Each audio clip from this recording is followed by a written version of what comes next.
birthday, I wish you. Happy birthday to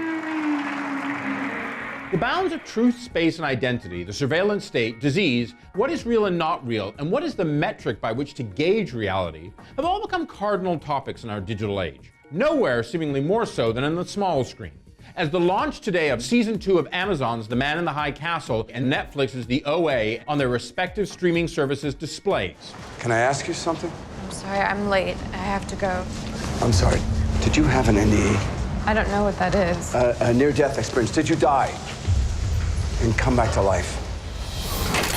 Suddenly given a debut date by Netflix just days ago to pump the hype engine on the dark 8-parter from Plan B and the East alums and frequent collaborators Zal Batmanji and Brit Marling, the OA has been, well, shrouded in mystery since it was first announced. And while, as I'm sure Netflix are hoping, it may fill a winter night or two for jonesing Stranger Things addicts, but don't expect the humor of the Duffer Brothers series, by the way, and bring a little of that David Lynch sensibility to this Rogue One weekend, the ever time-shifting OA is a lot of work, a worthy effort about the art of weaving, and all about the pieces of perception, to paraphrase Aldous Huxley. And I don't just mean the Martha Graham-like routines that cross the line between sickness and health and life and death.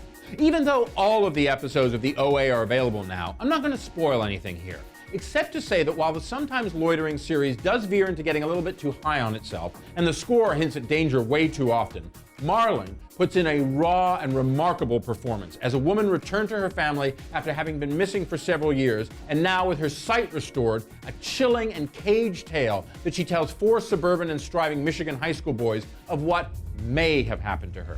She's our daughter, but she's never seen us before.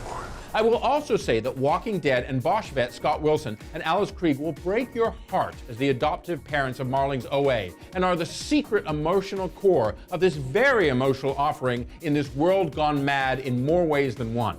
On that note of a world gone mad, I was and remain a big fan of the first season of the alt history of The Man in the High Castle, based on Philip K. Dick's novel of the same name and developed by the now exited Frank Spotnitz. But with all the signs, signifiers, and stormtroopers, so to speak, now in place, the 10 episodes of Season 2 of The World, where the Nazis and Imperial Japan won World War II and uneasily share control of North America, unabashedly flies its flag to new heights. A time-shifting projection that seeks to reveal the men and women in the machine and the continuum, and, with a deep dive into the truth and splendors of a sometimes overly CGI'd imperial capital Berlin, how ultimate evil really can be the dad next door or the boy from Brooklyn. I'd like to resign. You don't get to resign, Joe. More than last season, Alexis Davalos, Joel DeFlente, and Rufus Sewell as top American Nazi John Smith lead an ever stronger cast that bend time and consequence, even more now with the strong addition of Calum Keith Rennie as a ruthless resistance leader, as High Castle has also now become a high-octane action thriller too. You realize your father is one of the most powerful men in the Reich. Why not take advantage of your father's position? Now maybe it's the end of the world, end of the year in me talking. But in these unconventional times, give conventional narrative the weekend off and check out both the OA and the second season of Man in the High Castle. Hell, you might even want to alternate episodes, but make sure you're sitting down, because that might get a bit too trippy, if you know what I mean.